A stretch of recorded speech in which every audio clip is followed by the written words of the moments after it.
ইসরায়েলের অতর্কিত হামলায় দিশেহারা ইরান। দেশটির সশস্ত্র বাহিনীর চিফ অফ স্টাফ মোহাম্মদ বাঘেরি নিহত হয়েছেন ইসরায়েলি হামলায়। নিহতের এই তালিকায় রয়েছেন ইরানের অভিজাত বাহিনী রেভলিউশনারি গার্ডের প্রধান মেজর জেনারেল হোসেন সালামিও। তাই ইরানের সর্বোচ্চ নেতা আয়াতুল্লাহ আলী খামেনির সর্বশেষ অবস্থা নিয়ে দেখা দিয়েছে শঙ্কা। কোথায় আছেন তিনি, কিংবা তার অবস্থাই বা কেমন? এমত অবস্থায় মুখ খুলেছেন ইরানের একজন নিরাপত্তা কর্মকর্তা। বার্তা সংস্থা রয়টার্সকে তিনি জানান, অক্ষতই আছেন ইরানের সর্বোচ্চ নেতা। তাকে চলমান পরিস্থিতি সম্পর্কে অনবরত ব্রিফ করা হচ্ছে বলেও জানান ওই নিরাপত্তা কর্মকর্তা।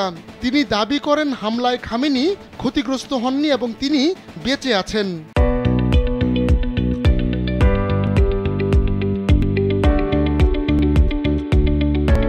এর আগে বৃহস্পতিবার রাত ৩টার দিকে ইরানের কয়েক ডজন পারমাণবিক ও সামরিক লক্ষ্যবস্তুতে হামলা চালায় ইসরায়েল।